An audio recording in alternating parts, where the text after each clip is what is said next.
एक गांव में एक नदी थी, इसलिए खेती भी अच्छी होती थी। पर कई दिनों से वहाँ बारिश हो रही थी और रुकने का नाम नहीं ले रही थी। एक रात एक चुड़ैल आती है और एक गांव वाले को मारकर खाने लगती है। ये चुड़ैल कैसे आई, ये जानने के लिए कहानी को अंत तक जरूर देखें। सुनीता, इस बार तो खेती बहुत अच्छी हो गई है, पर अब बारिश रुक जाए तो अच्छा है, नहीं तो सब्जियों को नुकसान होगा। वैसे भी हमारा खेत नदी से ज्यादा दूर नहीं है। अगर नदी का पानी बढ़ा तो सीधा हमारे खेतों में ही आएगा। हाँ जी, आप फिक्र ना कीजिए, बारिश रुक जाएगी और जैसे ही रुकेगी आप सब्जियाँ कटवा लेना। फिर अगले दिन बारिश रुक जाती है। बिरजू कुछ किसानों को अपनी मदद के लिए बुला लेता है और उन्हें कुछ पैसे दे देता है। फिर सभी लोग मिलकर खेतों की ओर जाते हैं और कुछ सब्जियों को काटकर एक ठेले पर रख देते हैं। फिर कृष्णा उन सब्जियों को जाकर सुरक्षित स्थान पर रखाता है और फिर से खेतों की ओर बची हुई सब्जियां लेने जाता है। तभी जोर से तूफान आने लगता है और बारिश शुरू हो जाती है। अरे बाबा, अब जितनी सब्जियां हमने ले ली है उतनी ही ठीक है। चलो यहाँ से घर की ओर निकलते हैं और रात भी होने वाली है। इतना बोलकर वो बारिश से बचने के लिए एक पेड़ के नीचे जाकर खड़ा हो जाता है और बिरजू लालच में सभी किसानों के साथ सब्जियों को काटने में ही लगा रहता है। तभी बारिश तेज हो जाती है, बिजली कड़कती है और बादल फट जाता है। नदी का पानी एकदम से बिरजू के खेतों में आ जाता है। सब डूबने लगते हैं। कृष्णा जल्दी से पेड़ पर चढ़ जाता है। अरे ये इतना सारा पानी कहाँ से आ गया? अरे मर गए रे, ये तो बढ़ता ही जा रहा है। बिरजू, तुमने हमें भी लालच देकर यहाँ फंसवा दिया। तुम्हारा बेटा कह रहा था कि अब हमें घर चलना चाहिए, पर तुम नहीं माने। अब तो अंधेरा भी हो गया। अरे भाई, वो छोड़ो और वो देखो, वो कहाँ है? कैसा मगरमच्छ है भाई, वो तो हमारी ओर ही आवत है। मर गया रे, ये मगरमच्छ हुआ तो भूत बन गया है। बाबा, अपने पीछे देखिए, बहुत ही बड़ा और खतरनाक मगरमच्छ है, बचिए उससे। कृष्णा पेड़ पर बैठकर ये सब देख रहा होता है और चाहकर भी कुछ नहीं कर पाता। अरे भाई, एक नहीं, वो देखो, ये तो मगरमच्छों की पूरी पलटन ही आवत है। मुझे तो तैरना भी नहीं आवत है भाई, अब हम नहीं बचेंगे। ये तो हमें कच्चा ही चबा जाएंगे। नहीं अम्मा, अरे अम्मा बचा लो। अरे मर गया रे कृष्णा, अब मैं नहीं बचूंगा बेटा। ये बहुत सारे हैं, अपना और अपनी माँ का ध्यान रखना। अरे मर गया रे।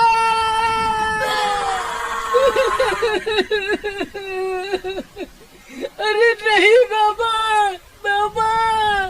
तभी देखते ही देखते भूतिया मगरमच्छ उन सबको खा जाता है। सारी नदी में खून ही खून फैल जाता है और नदी का पानी लाल हो जाता है। कृष्णा पूरी रात उस पेड़ पर बैठा रहता है। फिर अगली सुबह बारिश रुक जाती है और नदी का पानी खेतों से कुछ कम हो जाता है।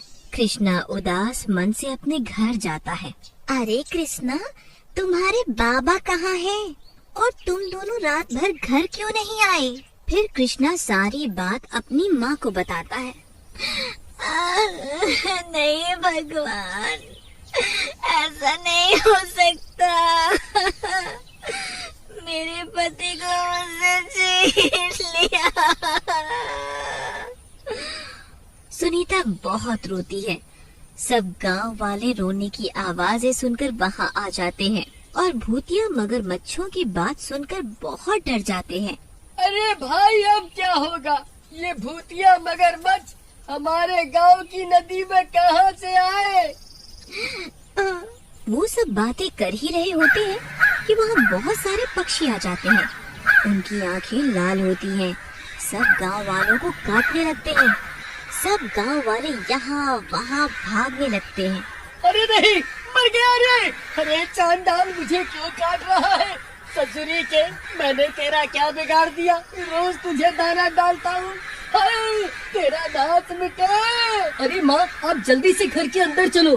फिर सब गांव वाले कृष्णा के घर के अंदर घुस जाते हैं और दरवाजा बंद कर लेते हैं।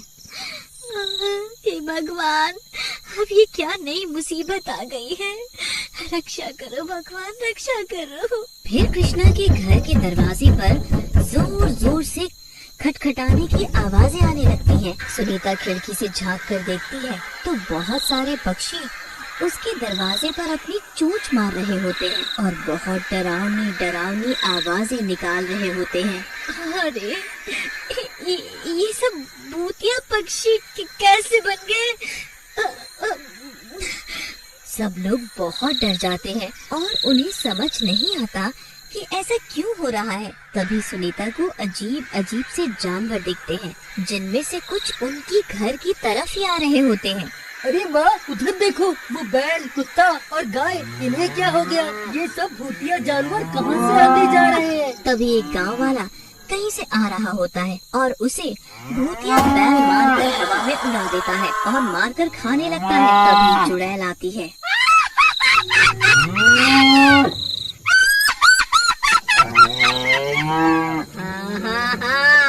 खा लो, इन सबको खा लो, किसी को मत छोड़ना। मजा आया, मजा आया, बहुत भूख लगी थी।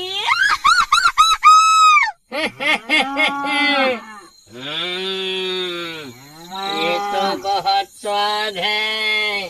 आदमी का गोश्त खाकर तो मजा ही आ गया। फिर ऐसे ही उन भूतिया जानवरों को जो भी इंसान घर के बाहर मिलता, वो उन्हें मारकर खाने लगते हैं। बहुत भूख लगी थी। ए मूर्ख आदमी, कहाँ भाग रहा है? अब तुझे खाऊंगा। माँ, ऐसे हम घर में बैठकर अपने गांव वालों को मरता नहीं देख सकते। मैं बाहर जा रहा हूँ। नहीं बेटा, हम बाहर गए तो जरूर मरेंगे। हमें यहीं रहकर इनके जाने का इंतजार करना होगा। हाँ, यही ठीक रहेगा। अरे, अब तो कोई भी नहीं दिख रहा। सबके सब अपने अपने घरों में छिपकर बैठ गए हैं। फिर उन जानवरों की नजर कृष्णा के घर पर पड़ती है। गाँव वाला, तो सब के सब यहाँ छिपकर बैठे हो, बाहर निकलो, हमें बहुत भूख लगी है, दरवाजा खोलो। फिर सब भूतिया जानवर मिलकर कृष्णा के दरवाजे को खोलने की कोशिश करते हैं। अरे सुनीता बहन, वो देखो, तुम्हारा दरवाजा तो हिलने लगा। उठ ही ना जाए, हमें कुछ करना होगा। हम घर का सारा भारी सामान दरवाजे के आगे लगा देते हैं। फिर सब लोग मिलकर दरवाजे के आगे घर का भारी सामान लगा देते हैं ताकि दरवाजा ना खुल सके और सुबह होने ही वाली होती है। अरे चलो, सूरज निकलने ही वाला है। हमें अभी घने जंगल में छिपना होगा। इनसे तो रात में ही निपट लेंगे। मूर्ख गाँव वालों, हम वापस जरूर आएंगे। हम आएंगे, जरूर आएंगे।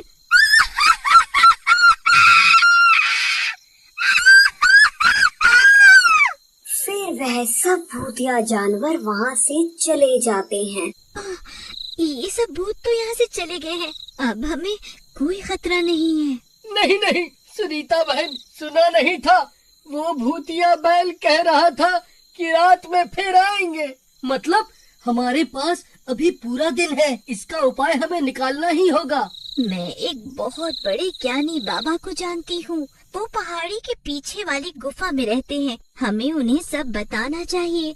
वो इसका कोई उपाय जरूर बताएंगे और ये भी बता देंगे कि आखिर ये सब भूतिया जानवर कहाँ से आ गए, और वो चुड़ैल के बारे में भी जरूर जानते होंगे। फिर कुछ गांव वाले और कृष्णा उन बाबा के पास उसी गुफा में पहुंच जाते हैं। फिर वहां जाकर उन्हें सब कुछ बताते हैं। बाबा, अब आप ही हमारी रक्षा कीजिए।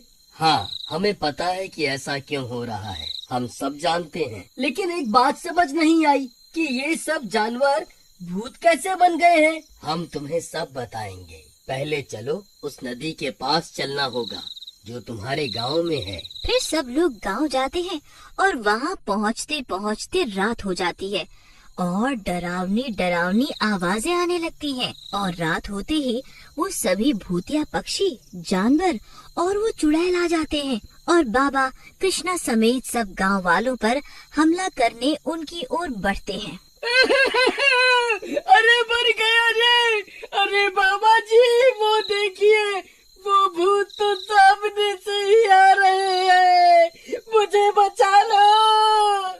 घबराओ मत, ये लो ये काला धागा, जल्दी से सब लोग अपने अपने गले में पहन लो। ये माँ वैष्णो देवी का पवित्र धागा है, ये हमें कुछ नहीं होने देगा। फिर सब गांव वाले उन्हें पहन लेते हैं और कोई भी भूतिया जानवर उनके पास नहीं आ पाता। फिर वो सब जल्दी से उस नदी के पास पहुंच जाते हैं। चलो इनके पीछे, ये हमसे नहीं बचने पाए।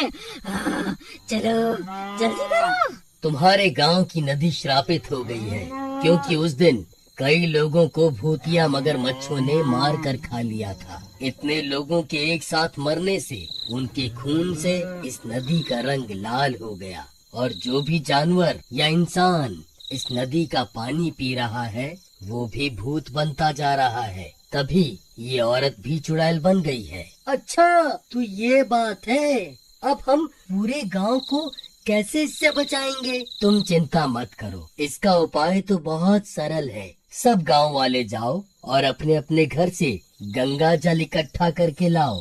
फिर सब जाकर अपने अपने घर से गंगा जल ले आते हैं और फिर एक साथ मिलकर उसे उस नदी में डालते हैं। हर हर गंगे, हर हर गंगे। हे गंगे माता, जो भी लोग उस दिन इस नदी में मर गए उन सब की आत्मा को शांति दें और इस नदी को पवित्र कर दें। हर हर गंगे। अरे मूर्ख गांव वालों, ये क्या कर रहे हो? मत करो। नहीं नहीं, अरे नहीं, अरे मर गया रे! और गंगा जल डालते ही नदी का रंग फिर से पहले जैसा हो जाता है। वो औरत और सब जानवर ठीक हो जाते हैं। फिर सब गांव वालों को इस मुसीबत से छुटकारा मिल जाता है।